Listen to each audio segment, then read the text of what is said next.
সম্মানিত আজকের উপস্থিতি প্রশংসা আল্লাহ তাআলার জন্য, শান্তি অবতীর্ণ হোক রাসূল সাল্লাল্লাহু আলাইহি ওয়াসাল্লামের উপর, আল্লাহুম্মা আমিন। আজকে আমি সংক্ষিপ্ত সময়ে যে বিষয়টি নিয়ে আলোচনা করব সেটি হচ্ছে মানুষের জাহান্নামে যাওয়ার কারণসমূহ। আমরা একজন মানুষ হিসেবে কোন কোন কারণে আমরা জাহান্নামে যেতে পারি? জাহান্নামে যাওয়ার অনেক কারণ আছে। তো আল্লাহ তাআলা সূরা মুদ্দাসসিরের 42 থেকে 48 নম্বর আয়াত পর্যন্ত বিস্তারিত আলোচনা করেছেন যে একজন মানুষ কোন কোন কারণে জাহান্নামে যেতে পারে। তার পূর্বে আমরা সংক্ষিপ্ত সময়ে জেনে নেব যে এখন চলছে আমাদের আরবির শাওয়াল মাস। রমজানের পরেই আমাদের চলছে আরবির শাওয়াল মাস। শাওয়াল মাসের কিছু গুরুত্ব রয়েছে। আমরা সকলেই জানি যে রমজানের পরে কোনো মানুষ যদি 6টি সিয়াম পালন করতে পারে শাওয়াল মাসে, তাহলে সে পুরো 1 বছর যাবত সিয়াম পালন করার সমতুল্য নেকি লাভ করবে। তো আমরা অনেকেই হয়তো পালন করেছি ঈদের পরের দিন থেকেই, আবার অনেকেই পালন করব। পুরো 1 মাস জুড়ে 6টি সিয়াম পালন করা যায়। ছেড়ে ছেড়েও আপনি পালন করতে পারেন, পরপর 6টি সিয়াম আপনি পালন করতে পারেন। তবে এখানে একটি গুরুত্বপূর্ণ কথা আমি বলবো, তারপরে মেন বিষয়ের দিকে এগিয়ে যাব। সেটি হচ্ছে যে অনেক মা এবং বোন আছেন যারা এই শাওয়াল মাসের 6টি সিয়াম পালন করেন। আবার যে মাসের 3টি সিয়াম আছে, আয়ামে বীজের সিয়াম 13 তারিখ, 14 তারিখ, 15 তারিখ মাসে সিয়ামগুলো যে পালন করেন, তো একটু যদি আপনি নিয়তটাকে পরিবর্তন করেন তো 1 ঢিলে 2 পাখি মারা হবে। 1 ঢিলে 2 পাখি কেমন করে? এই পুরো শাওয়াল মাস জুড়ে সিয়াম পালন করতে হয় 6টি, আর মাসের যে 3টি সিয়াম পালন করেন অনেক মহিলা বা আমরাও করি, তাহলে 6 আর 3 9টি মোট সিয়াম হচ্ছে। কিন্তু আপনি যদি মোট 6টি সিয়াম পালন করেন, 3টি সিয়াম পুরো মাসের মধ্যে যে কোনো তারিখে, আর 3টি সিয়াম যদি আপনি 13 তারিখ, 14 তারিখ, 15 তারিখ রাখেন, নিয়তটা খালি আপনি করবেন যে এই নিয়তে আমি 2টি, একটি হচ্ছে আমি আয়ামে বীজের নিয়ত করলাম 3টি সিয়াম, আর 3টি সিয়াম হচ্ছে আপনার যে শাওয়াল মাসের 6টি রোজার মধ্যে 3টি সিয়াম। তাহলে 1 ঢিলে 2 পাখি, কষ্ট কম নেকি বেশি। মানে আপনার 3টি সিয়ামের যে ফজিলত আছে মাসের, ওই 3টি সিয়াম ফজিলত আপনি লাভ করবেন, 1 নম্বর। 2 নম্বর হচ্ছে যে এই 6টি সিয়ামের মধ্যে 3টি সিয়াম আপনার আপনি অটোমেটিক্যালি আদায় হয়ে যাবে। আর 3টি সিয়াম পালন করলে একদম 2 দিককার আপনি সব লাভ করতে পারবেন। শুধু আমাদেরকে নিয়তটা পরিবর্তন করতে হবে। সিয়াম পালন করার সময় আমাদেরকে নিয়তটা ঠিক রাখতে হবে। তো যাই হোক, চলছে আমাদের শাওয়াল মাস। এই মাসে আমরা গুরুত্ব সম্পর্কে আমরা অনেকেই অকিভাল, যে এই 6টি সিয়াম পালন করলে পুরো 1 বছর যাবত সিয়াম পালন করার সমতুল্য আমরা নেকি লাভ করতে পারবো। এবারে আসুন, বলছিলাম যে একজন মানুষ, আমরা নিজেদেরকে মুসলমান, মুমিন, মুত্তাকি, পরেজগার, আল্লাহভীরু বলে দাবি করছি, তারপরেও আল্লাহ তাআলা ঘোষণা দিয়েছেন, আল্লাহ তাআলা বলেছেন যে এই মানুষেরাই সেদিন কিয়ামতের ময়দানে দল দল জাহান্নামে প্রবেশ করবে। কেন, কোন কারণে আল্লাহ তাআলা আমাদেরকে জাহান্নামে দেবেন? সূরা মুদ্দাসসিরের 42 নম্বর আয়াতে, 42 নম্বর আয়াত থেকে 48 নম্বর আয়াতে আল্লাহ তাআলা পরপর বলেছেন যে জান্নাতীরা জান্নাতে যাওয়ার পরে, জাহান্নামীরা জাহান্নামে যাওয়ার পরে জান্নাত জাহান্নাম দুটো ফয়সালা হয়ে গেল, আর কেউ বাকি নেই। যারা জান্নাতে যাওয়ার তারা জান্নাতে চলে গেছে, যারা জাহান্নামে যাওয়ার তারা জাহান্নামে চলে গেছে, আর কেউ বাকি নেই। তখন জান্নাতীরা জাহান্নামীদেরকে প্রশ্ন করবে, ফি জান্নাতিন ইয়াতাসাআলুন, জান্নাতীরা জাহান্নামীদেরকে প্রশ্ন করবেন আনিল মুজরিমিন, যারা অপরাধী, যারা জাহান্নামে চলে গেছে তাদেরকে প্রশ্ন করবে, মা সালাকাকুম ফি সাকার, কোন কারণে আজকে তোমরা সাকার নামে জাহান্নামে উপস্থিত হয়েছো? কি অপরাধ ছিল তোমাদেরকে? তোমরা তো আমাদের সঙ্গে ঘোরাফেরা করতে, আমারই প্রতিবেশী, আমারই আত্মীয় স্বজন, তো তোমাদেরকে আজকে কেন আমি জাহান্নামে দেখছি? আর আমি জান্নাতে আছি, আমি ভালো কাজ করেছি পৃথিবীতে, আমি তো তোমাকে ভালো মানুষ মনে করতাম, তো পৃথিবীতে ভালো ভালো কাজ দেখাতে লোকের সম্মুখে, তো আজকে কেন তুমি জাহান্নামে প্রবেশ করেছো? তো এই জাহান্নামীরা 4খানা উত্তর দেবে, 4টি উত্তর। এই 4টি খারাপ গুণের মধ্যে কোন একটা গুণ যদি আমাদের ভিতরে থেকে যায়, তাহলে সেদিনও আমরা জাহান্নামের অধিবাসী হব, এতে কোনো সন্দেহের অবকাশ নেই। অতএব সময় হওয়ার পূর্বে, আমরা কেউ জানি না কার কখন মৌত হবে, মৃত্যু হবে, কেউ জানি না কখন কার ভাগ্যে মৌত লেখা আছে। মৌত আসার পূর্বে আমাদেরকে এই 4টি খারাপ গুণ, খারাপ বদ অভ্যাস থেকে আমাদেরকে ফিরে আসতে হবে। জাহান্নামীরা উত্তর দেবে, জান্নাতীরা প্রশ্ন করবে, মা সালাকাকুম ফি সাকার, কোন কারণে তোমরা আজকে জাহান্নামে প্রবেশ করেছো, তখন জান্নাতীরা বলবে লাম নাকুম মিনাল মুসাল্লিন, আমরা নামাজি ছিলাম না। এক নম্বর অপরাধ আমাদের, আল্লাহ তাআলা আমাদেরকে পৃথিবীর বুকে খেতে দিয়েছেন, পৃথিবীর বুকে আল্লাহ তাআলা সব কিছু দিয়েছেন, সব রুজি, সব আল্লাহ তাআলার দয়া অনুগ্রহ আমি ভোগ করেছিলাম, কিন্তু পৃথিবীর বুকে আমি আল্লাহর একটা ইবাদত মানিনি, সেটি হচ্ছে লাম নাকুম মিনাল মুসাল্লিন। আমি পৃথিবীর বুকে নামাজীদের অন্তর্ভুক্ত ছিলাম না, নামাজ পড়তে যেতাম না, মসজিদে মুয়াজ্জিন 5 ওয়াক্ত আযান দিত, নামাজের জন্য আহ্বান করত, কিন্তু আমি সেই ডাকে সাড়া দেইনি। কিসের জলসা, কিসের হজ মাহফিল, কিসের আপনি প্রোগ্রাম করেন? সবচেয়ে বড় আহ্বান হচ্ছে ইসলামের জন্য মসজিদের আযান, যে মুয়াজ্জিন মসজিদে 5 ওয়াক্ত আযান দেয়, 5 ওয়াক্ত নামাজের জন্য আযান দেয়, আপনাকে সবচেয়ে বড় ডাকটা রয়েছে আল্লাহ তাআলার তরফ থেকে। একজন মুয়াজ্জিন যখন মসজিদে আযান দেয়, উঁচু গলায় যখন আযান দেয়, তখন আল্লাহ তাআলা বলছেন যে তোমার দুনিয়াতে যত অশান্তি আছে, দুনিয়াতে যত তোমার টেনশন আছে, যে কোনো কারণে তুমি টেনশনে লিপ্ত হয়ে আছো, যে কোনো কারণে তোমার জীবনে টেনশন চলছে, তুমি একবার মসজিদে আমার সামনে মসজিদে এসে তুমি উবুড় হয়ে পড়ে যাও, সিজদায় পড়ে যাও, তোমার জীবনের সব টেনশন আমি দূর করে দেব। আজকে আমাদের হাত থেকে ওয়াকফ সম্পত্তি চলে গেছে, জানেন? বুধবারের দিন রাত্রে আইন পাস হয়েছে ওয়াকফ সম্পত্তি। কিসের মসজিদ আপনি নিয়ে আছেন, এই মসজিদ সরকারের হাতে চলে যাবে। কিসের কবরস্থান নিয়ে পড়ে আছেন আপনি, কবরস্থান সরকারের হাতে চলে যাবে। ঈদগাহ ময়দান সরকারের হাতে চলে যাবে। এখনো আমাদের ঘুম ভাঙছে না, বালিশ নিয়ে কাঁথা নিয়ে আমরা ঘুমিয়ে পড়েছি।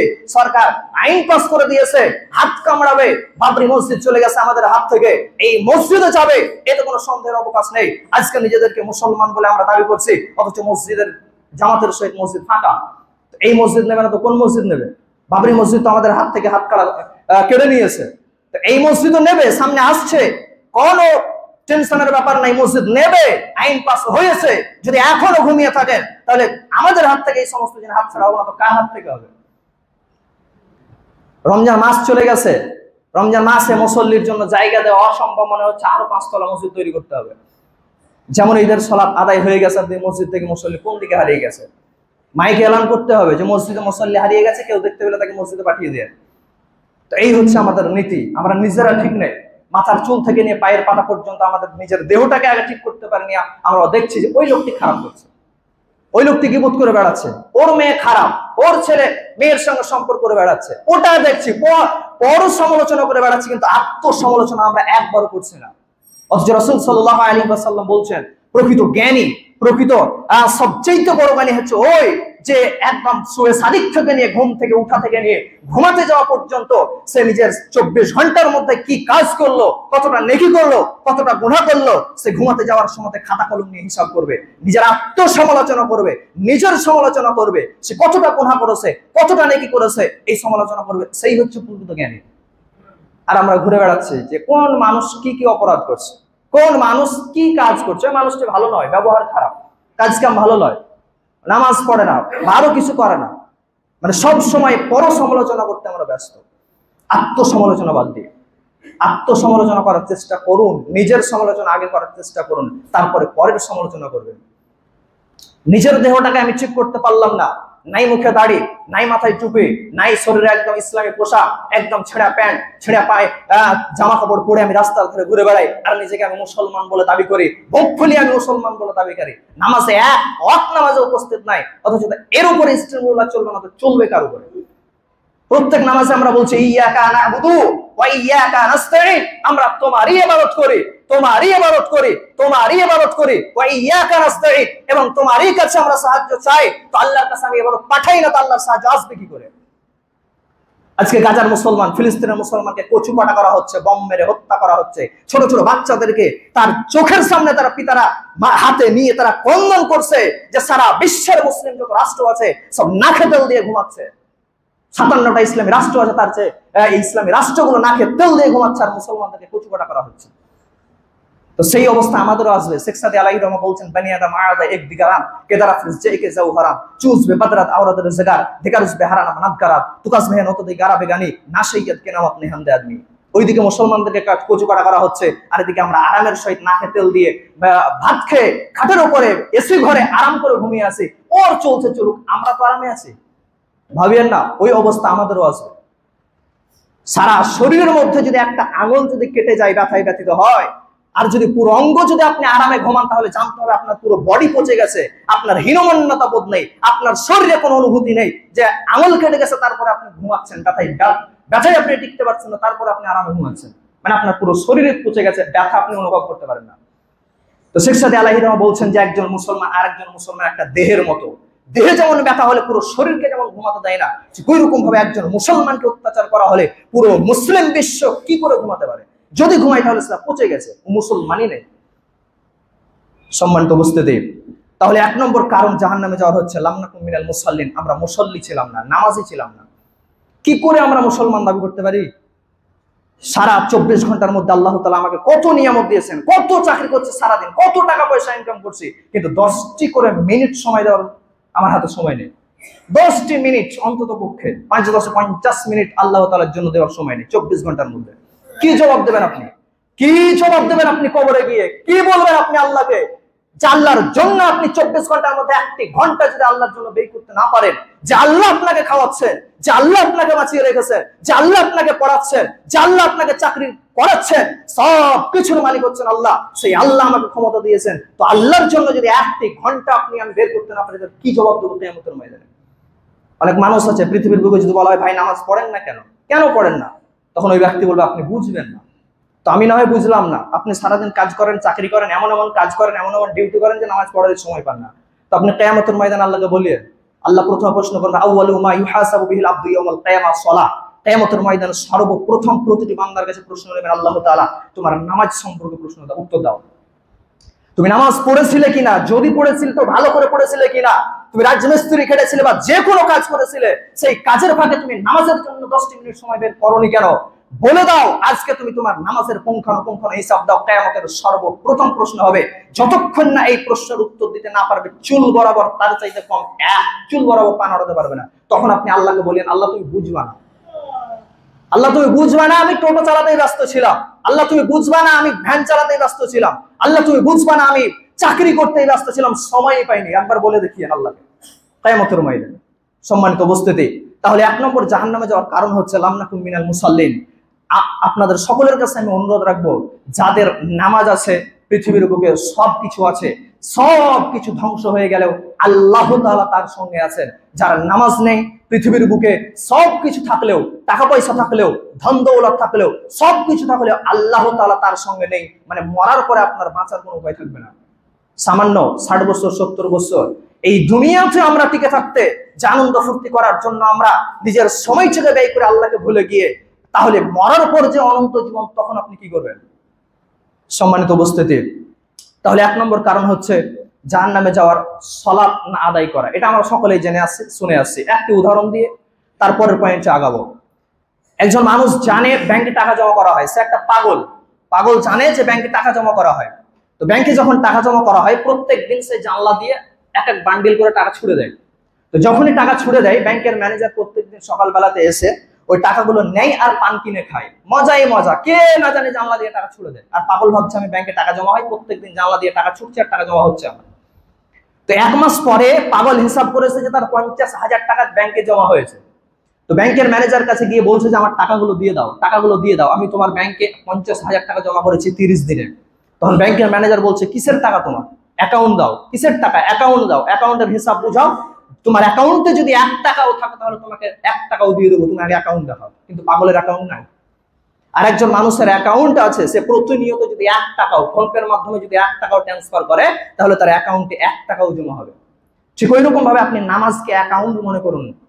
নামাজটা হচ্ছে অ্যাকাউন্ট স্বরূপ। যারা নামাজ পড়ে তাদের অ্যাকাউন্ট খোলা আছে আল্লাহর দরবারে। ও নামাজ পড়ুক, যতই ভালো কাজ করুক, ক্ষুদ্র থেকে নিয়ে ক্ষুদ্র রাস্তা থেকে যদি একটা কাপড় সরিয়ে দেয়, তাহলে তার আমলনামাতে ওই কাপড়ের একটা সাদকার নাকি লিপিবদ্ধ হবে, ওই আমলনামাতে, ওই অ্যাকাউন্টে তার অ্যাকাউন্ট খোলা আছে আল্লাহর কাছে। কিন্তু যে মানুষটি নামাজ পড়ে না, সে কোটি কোটি কোটি কোটি টাকা, লাখ লাখ টাকা যদি আল্লাহর রাস্তায় দান করে, ওই পাগলের মতো ব্যাংকে টাকা ছোড়ার মতো চুল বরাবর কোনো লাভ হবে না। তার অ্যাকাউন্টে নাই, তো জমা হবে কোথায়? কোনো ভালো কাজ জমা হবে না আল্লাহর নিকটে। যারা নামাজ পড়ে না তাদের কোনো ভালো কাজ না আল্লাহর নিকটে জমা হবে না। তার বদলা আল্লাহ দুনিয়াতে দিতে পারেন। যে মানুষ লাখ লাখ টাকা দান করে, তার বদলা আল্লাহ দুনিয়াতে দিতে পারেন, কিন্তু আখিরাতের জন্য কিছু থাকবে না। দুনিয়াতে আপনি নিয়ে কিছু করতে পারবেন না, আখিরাতের জন্য যেটা থাকবে সেটাই হচ্ছে সবচেয়ে বড় পাওনা। সম্মানিত উপস্থিতি, তাহলে নামাজ হচ্ছে অ্যাকাউন্ট স্বরূপ। নামাজ আমরা যদি পড়ি তাহলে আল্লাহ তাআলার নিকটে সব কিছু জমা হবে। নামাজ না পড়লে আল্লাহ তাআলার নিকটে কোনো কিছুই জমা হবে না। নামাজ পড়বেন, সব বদলা আপনি আল্লাহ তাআলার নিকটে পাবেন। নামাজ পড়বেন না, কোনো কিছু আপনি আল্লাহর নিকটে পাবেন না। আল্লাহ তাআলা বলছেন ইন্নাস সালাতা তানহা আনিল ফাহশাই ওয়াল মুনকার। নামাজ যে ব্যক্তি পড়বে সে পৃথিবীর বুকে যত পাপ আছে সকল পাপ থেকে বাঁচতে পারবে। এই নামাজ সম্পর্কে অনেক দর্শন তত্ত্ব আছে, যেহেতু সময় সংক্ষিপ্ত তাই আমি পরবর্তী ধাপে যাচ্ছি। প্রথম নম্বর কারণ জাহান্নামীরা বলবে যে আমরা জাহান্নামে আজকে আছি, জাহান্নামে গেছি, তার এক নম্বর কারণ হচ্ছে যে আমরা নামাজ পড়তাম না। নামাজ না পড়ার কারণে আজকে আমরা জাহান্নামে প্রবেশ করেছি। তারপরে বলবো আলাম নাকুনু তুতিমুল মিসকিন। দ্বিতীয় নম্বর কারণ হচ্ছে আজকে আমরা জাহান্নামে প্রবেশ করেছি, তার দ্বিতীয় নম্বর কারণ হচ্ছে যে আমরা গরিব মিসকিন অভাবী দরিদ্র মানুষদেরকে খেতে দিতাম না। খেতে দিতাম না। আমার বাড়িতে যদি একজন গরিব মানুষ আসতো, যে মানুষটা সারাদিন না খেয়ে ঘুরে বেড়ায়, হয়তো এক মুঠ আমার বাড়িতে এসে খাবার চেয়েছে, দুটো খাবার চেয়েছে, আমি তাকে হাঁকিয়ে দিয়ে বাড়ি থেকে বের করে দিয়েছি। অনেক ধনী মানুষ আছে, আবার অনেক ধনী মানুষ আছে যারা প্রকৃতই আল্লাহকে ভয় করে আল্লাহর রাস্তায় দান করে। আর অনেক ধনী মানুষ আছে যাদের বাড়িতে একটা গরিব মানুষ গেলে তাকে হাঁকিয়ে দিয়ে তাড়িয়ে দেয়। কত খাবার আপনার বাড়িতে আছে, কত খাবার, অনেক খাবার, আপনি খাবার পরেও তো অবশিষ্ট থাকে অনেক খাবার। তো সামান্য এক বাটি এক থালা খাবার যদি একটা গরিবকে দেন তাহলে আপনার অসুবিধা কোথায়? সাহাবীদের জামানাতে যদি আমরা দেখি, আল্লাহ তাআলা একজন সাহাবীর কাজ দেখে আশ্চর্যান্বিত হয়েছেন, তিনি হেসেছেন আল্লাহ তাআলা। ওয়ুসিরুনা আলা আনফুসিহিম ওয়ালাউ কানা বিহিম খাসাসা। আনসারদের মধ্যে একজন সাহাবী ছিলেন, তার নাম হচ্ছে আবু তালহা রাদিয়াল্লাহু তাআলা আনহু। আবু তালহা রাদিয়াল্লাহু তাআলা আনহু এমনই একজন বিশিষ্ট সাহাবী ছিলেন, এমনই একজন আল্লাহর সাহাবী ছিলেন যে তার বাড়িতে খাবার নাই, সামান্য এক চুল খাবার আছে। বাড়িতে ছোট ছোট ছোট ছোট বাচ্চা আছে, তারা ক্রন্দন করছে খাবারের জন্য। তারপরে বাড়িতে যখন রাত্রিবেলায় মেহমান আসলো, মেহমান এসে বলছে আমাকে এক মুঠো খেতে দাও, আমি কয়েকদিন থেকে না খেয়ে আছি। তখন আবু তালহা রাদিয়াল্লাহু তাআলা আনহু তিনি খাবার প্রস্তুত করতে বললেন স্ত্রীকে। তখন স্ত্রী খাবার প্রস্তুত করে দিল। তিনি প্রথমে বললেন যে আমাদের বাড়িতে কোনো খাবার নেই, শুধুমাত্র বাচ্চাদের খাবার ছাড়া। তখন আবু তালহা রাদিয়াল্লাহু তাআলা আনহু বলছেন যে তুমি সেই খাবারটি প্রস্তুত করো এবং বাচ্চাদেরকে ঘুম পাড়িয়ে দাও। যখন তার রাত্রে খাবারের জন্য চাইবে তখন তুমি তাদেরকে ঘুম পাড়িয়ে দাও। ঘুম পাড়িয়ে দেওয়া হলো, খাবার প্রস্তুত করা হলো, মেহমানের সামনে খাবার পেশ করা হলো। অথচ বাড়িতে এক চুল বরাবর খাবার নেই, সামান্য দুই একটা খাবার ছাড়া বাচ্চাদের জন্য মেহমানের সামনে খাবার পেশ করা হলো। আবু তালহা রাদিয়াল্লাহু তাআলা আনহুর স্ত্রী তিনি ভান করে, চারা ঠিক করার ভান করে তিনি চারাটিকে নিভিয়ে দিলেন। তারপর অন্ধকারে স্বামী স্ত্রীতে হাত নাড়তে লাগলেন, যাতে করে মেহমান বুঝতে না পারে যে আমরা খাই না, আমাদের বাড়িতে অভাব চলছে। এই মেহমান যেন বুঝতে না পারে আমরা না খেয়ে থাকবো, তবে আল্লাহ রাসূলের মেহমানকে আমরা অসন্তুষ্ট করবো না। খাবার নেই, সামান্য খাবার প্রস্তুত করে মেহমানের সামনে পেশ করা হলো, চেরাগ বন্ধ করে দেওয়া হলো। স্বামী স্ত্রী আলাদা পাত্রে তারা হাত নাড়ানাড়ি করছেন যেন তিনারা খাচ্ছেন, খাওয়ার ভান করছেন। আর এদিকে মেহমান পেট পুরো আরামের সহিত খেয়ে নিল বিসমিল্লাহ বলে। তখন মেহমান জানতেও পারলো না, আরামের সহিত খেয়ে নিল। সকালবেলা আবু তালহা রাসূল সাল্লাল্লাহু আলাইহি ওয়াসাল্লামের কাছে গেলেন। তো রাসূল সাল্লাল্লাহু আলাইহি ওয়াসাল্লাম বলছেন যে ফাআনসাল্লাহু তাআলা, আল্লাহ তাআলা এই আয়াত তোমাদের অবতীর্ণ করেছেন, যাইকাল্লাহু লাইলাতা আজিবা মিন ফাআলিকুমা। আল্লাহ তাআলা তোমাদের কর্মকাণ্ড দেখে হেসেছেন এবং আশ্চর্যান্বিত হয়েছেন যে কি করে একজন মানুষ না খেয়ে, নিজে সারা দিন না খেয়ে একজন অভাবী মানুষকে, মেহমানকে সে খাবার দিতে পারে। এই কারণে আল্লাহ তাআলা তোমাদের কর্মকাণ্ড দেখে আশ্চর্যান্বিত হয়েছেন। আল্লাহ তাআলা তোমাদের ব্যাপারে আয়াত নাযিল করেছেন, ওয়ায়ুসিরুনা আলা আনফুসিহিম ওয়ালাউ কানা বিহিম খাসাসা। যারা নিজের পেটে ক্ষুধা থাকতেও অপরকে প্রাধান্য দেয়, ফাউলাইকা হুমুল মুফলিহুন, এরাই হচ্ছে কামিয়াব, এরাই হচ্ছে সফল, এরাই হচ্ছে জান্নাতের অধিবাসী। অতএব আমরা খাবার থাকার পরেও ফ্রিজে আমরা জমিয়ে রেখেছি খাবার, বাড়িতে একজন অভাবী দরিদ্র মানুষ আসলে তার জন্য এক বাটি খাবার আমাদের বের হয় না। কি করে আমরা মুসলমান দাবি করতে পারি? তারপরে আল্লাহ তাআলা বলছেন ওয়াকুন্না নুকাদ্দিবু বিয়াউমিদ্দিন ওয়াকুন্না নাখুসু মাআল খায়িজিন। 3 নম্বর কারণ বলবে জাহান্নামীরা যে আমরা রাস্তায় ঘাটে যখন আমরা চলাচল করতাম তখন আমরা এই কারণে আজকে জাহান্নামে প্রবেশ করেছি, আমাদের জিহ্বাটাকে কন্ট্রোলে রাখতে পারিনি। জিহ্বাটাকে আমরা কন্ট্রোলে রাখতে পারিনি। যখনই কথা বলতাম তখনই বেহুদা কথা বলতাম, যখনই কথা বলতাম তখনই গালমন্দ করতাম, যখনই কথা বলতাম তখনই গীবত করতাম। যেখানেই খারাপ কথা চলতো সেখানে আড্ডা মারতাম, যেখানেই জুয়া চলতো সেখানে আড্ডা মারতাম, যেখানেই তাস লটারি চলতো সেখানে আমরা আড্ডা মারতাম। এই কারণে আজকে আমরা জাহান্নামে। 3 নম্বর কারণ। নাম্বার 4 নম্বর কারণ জাহান্নামীরা বলবে ওয়াকুন্না নুকাদ্দিবু বিয়াউমিদ্দিন, আমরা কিয়ামত দিবসের প্রতি আমরা অস্বীকার করতাম। অস্বীকার করি না আমরা? আমরা তো সকলেই বলি যে কিয়ামত দিবসের প্রতি আমরা ঈমান এনেছি। কখনোই নয়, আমাদের ঈমানই নেই কিয়ামত দিবসের প্রতি। যদি ঈমান থাকতো তাহলে মসজিদে এসে 5 ওয়াক্ত সালাত আদায় করতাম। কারণ মরার উপরে এই নামাজের হিসাব হবে, মরার উপরে এই গরিব মানুষদেরকে খাবার দেওয়ার হিসাব হবে। মরার পরে আপনার জিহবার হিসাব হবে মা ইয়ালফিযু মিন কাওলিন ইল্লা লাদাইহি রাকিবুন আতীদ। আপনি জিহবা দিয়ে, মুখ দিয়ে এমন একটা কথা বের করেন না যে কথাটা আল্লাহ তাআলা রেকর্ড করেন না। প্রতিটি কথাই রেকর্ড হচ্ছে, প্রতিটি কাজকর্মে রেকর্ড হচ্ছে। এরকম ভাবেই আল্লাহ পৃথিবীকে সৃষ্টি করেছেন। কিয়ামতের ময়দানে আল্লাহ তাআলা অপরাধী প্রমাণ করবেন একজন মানুষকে কয়েক প্রকার দিয়ে। আপনার পুরো অঙ্গ প্রত্যঙ্গ দিয়ে আপনাকে অপরাধী প্রমাণ করবেন। মুখে তালা মেরে দিবেন আল্লাহ তাআলা। আপনার চুল সাক্ষী দেবে, হাত সাক্ষী দেবে, পা সাক্ষী দেবে, কোথায় অন্যায় করেছেন, কোথায় কি কথা বলেছেন, কাকে এক থাপ্পড় লাগিয়েছেন, পুরো হিস্ট্রি আপনার, পুরো বডি আপনার বিপক্ষে সাক্ষী দেবে। এই সাক্ষী দিয়ে আল্লাহ তাআলা আপনাকে অপরাধী প্রমাণ করবেন। নাম্বার দুই নম্বর আপনাকে আল্লাহ তাআলা অপরাধী প্রমাণ করবেন সারা পৃথিবী জুড়ে যত জিনিস আছে, গাছপালা, পশু পাখি, নদী নালা, যা কিছু আছে সবাই আপনার বিপক্ষে সাক্ষী দেবে আপনি যেখানে যে অপরাধ করেছেন। নাম্বার তিন নম্বর আপনাকে আল্লাহ অপরাধী প্রমাণ করবেন এই পৃথিবীকে দিয়ে। পৃথিবীকে আল্লাহ তাআলা এমন আকর্ষণ শক্তি দিয়ে সৃষ্টি করেছেন, যেমন আমি বক্তব্য দিচ্ছি, বক্তব্য ভিডিও হচ্ছে, এই ভিডিওটা পরে যদি আমি দেখি তাহলে প্রথম থেকে নিয়ে শেষ পর্যন্ত আমি যে কথা বলেছি পুঙ্খানুপুঙ্খানু রেকর্ড হচ্ছে।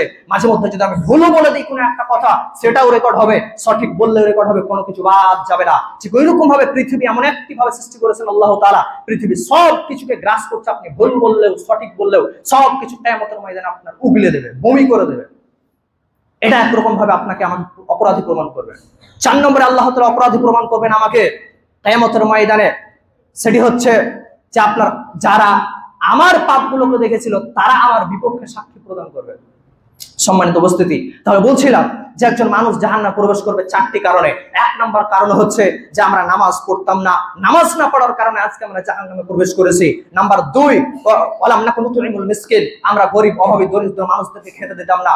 নাম্বার 3, ওয়াকুন্না নাখুসু মাআল খাইজিন, আমরা নিজের জিহ্বাকে, নিজের জবানকে, নিজের মুখকে আমরা কন্ট্রোলে রাখিনি। যখনই কথা বলেছি তখনই খারাপ কথা বলেছি, যেখানেই বসেছি সেখানে পাপের আড্ডায় আমরা বসেছি, এই কারণে আজকে আমরা জাহান্নামে প্রবেশ করেছি। নাম্বার 4 নম্বর কারণ হচ্ছে অকুন্না নুকাদ্দিবু বিয়াউমিদ্দিন, আমরা কিয়ামত দিবসের প্রতি আমরা অবিশ্বাস করতাম। যারা পৃথিবীর বুকে নামাজ পড়ে না তারা কিয়ামত দিবসের প্রতি ঈমান রাখে না। যারা পৃথিবীর বুকে গরিব মিসকিনদেরকে খেতে দেয় না তারা কিয়ামত দিবসের প্রতি বিশ্বাস রাখে না। যারা পৃথিবীতে নিজের জিহ্বাকে কন্ট্রোল রাখতে পারে না তারা কিয়ামত দিবসের প্রতি বিশ্বাস রাখে না। রাসূল সাল্লাল্লাহু আলাইহি ওয়াসাল্লাম বলেন, মান কানা ইউমিনু বিল্লাহি ওয়াল ইয়াউমিল আখির ফালিয়াকুল খায়রান আও লিয়াসমুত, যে আল্লাহ এবং কিয়ামত দিবসের প্রতি বিশ্বাস রাখে সে যেন নিজের জিহ্বা দিয়ে ভালো কথা বলে, নইলে চুপ থাকে।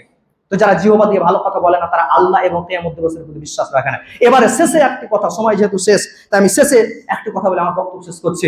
সেটি হচ্ছে যে এই যে 4টি কারণ বর্ণনা করলো জাহান্নামবাসীরা, এবারে 2টি তারা আফসোস করছে যে হায় আফসোস, এই 4টি অপরাধে আমরা অপরাধী ছিলাম, তারপরে আমরা ওই অপরাধ থেকে আমরা ফিরে আসতাম।